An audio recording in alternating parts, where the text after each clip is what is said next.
और उसको लेकर तमाम जो आपका धरना प्रदर्शन जारी है 35-66 मांग पर। सरकार से क्या बातचीत अभी तक हुई है? क्योंकि कई दौर की वार्ता हो चुकी है लेकिन अभी तक जो है असफल रही है।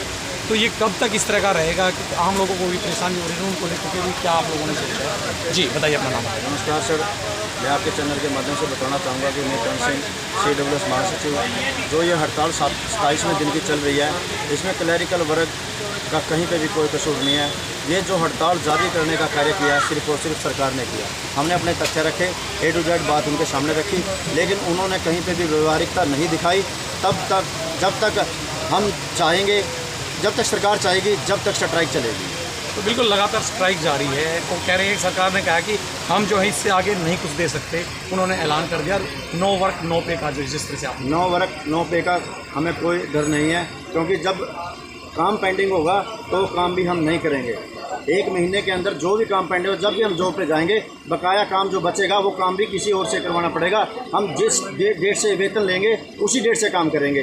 जिस तरह से जवाहरलाल यादव ने जो आंकड़े पेश किए उसके बारे में आपने क्या? वो आंकड़े बिल्कुल झूठे आंकड़े पेश किए हैं। जो भी आंकड़े उन्होंने पेश किए हैं उनमें कोई सच्चाई नहीं है। जनता को सिर्फ और सिर्फ बहकाने का काम किया उन्होंने। जनता समझदार है, लेकिन हमने उसकी जो भी वीडियो जारी की थी उसके बाद सभी पदाधिकारियों ने कुरुक्षेत्र में PC में हमने ये क्लियर कर दिया है कि कहाँ पर क्या क्या वेतन है और किस प्रकार वेतन दिया जा रहा है। उन्होंने सारे आंकड़े झूठ पेश किए।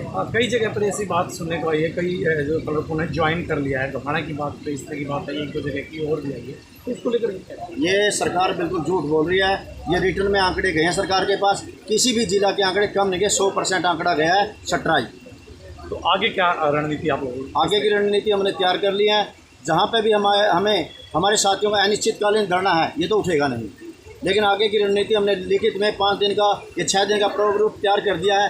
काले झंडे भी लगाएंगे। आज का डे था अपने परिवार के साथ बैठना, अपने परिवार को बताना कि सरकार हमारे कहाँ पर हमारे लिए गलत है और हम कहाँ पर सही हैं। लेकिन काले कपड़े भी पहनेंगे, पुतले भी फूकेंगे।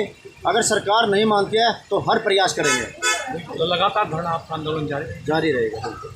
तो जिस तरह से वार्ता कई दौर की हुई है, असफल हुई है, जिस वार्ता के सामने जो निकल कर के आया अभी तक क्या निकला आप लोगों ने? क्योंकि जिस तरह से लगातार कई वार्ता हुई है लेकिन सफल नहीं हो पाया, क्या कारण माना? सिर्फ और सिर्फ आश्वासन दिया है, कहीं पे भी कोई व्यवहारिकता नहीं हो। आश्वासन पे हमने ये कहा है कि जब भी सरकार बुलाएगी हम तैयार हैं। तो आगे आप जाने के लिए तैयार हैं सरकार? आगे नहीं, अगर 21-700 पे बुलाती है उसके लिए हम तैयार नहीं हैं बिल्कुल भी। ये कोई व्यवहारिक बात नहीं की उन्होंने। 21-700 आज के समय में ऐसा कोई क्लर्क नहीं है जो 21-700 से नीचे हो। 21-700 तो सभी क्लर्क आज के समय में ले रहा है। तो कहीं ना कहीं सहमति बनेगी अगर थोड़ा बहुत, अगर आप और दोनों मैं मिल बैठ के अगर कहीं आते तो कहाँ तक आप मान सकते हैं सहमति? हम कहीं पे नहीं मानते, 35-400 में मानेंगे। हम मानने के लिए 35-400 का ही हमारा टारगेट मांग है और 35-400 ही मांग रहेगी। वो सरकार को देखना है कि हमें किस लेवल पर बुलाती है, किस लेवल पर नहीं बुलाती। अच्छा, कर्मचारी आप सभी हड़ताल पर जिस तरह से जितना है और लोग परेशान हैं, कई रजिस्ट्रियाँ भी रुकी हुई हैं, कई और काम भी रुके हैं, तो आखिर इसका जिम्मेदार है? तो उसका जिम्मेदार सरकार है। सरकार ने क्लियर बोल दिया क्लर्क का काम डायरी डिस्पैच का। अगर डायरी डिस्पैच से रजिस्ट्री रुकती है या सरकार के अन्य काम बाधित होते हैं तो इसमें क्लर्क का क्या कसूर है? कसूर है सरकार का, जिसने एक काम का बोझ, एक टोकरा होता है जो, वो सरकार ने क्लर्क के ऊपर बोझ ठोक दिया है। लेकिन मनाही नहीं है काम करने से। काम करेंगे लेकिन काम का दाम लेंगे 35-400, वो चाहिए हमें, अन्यथा आंदोलन जारी रहेगा। ठीक है।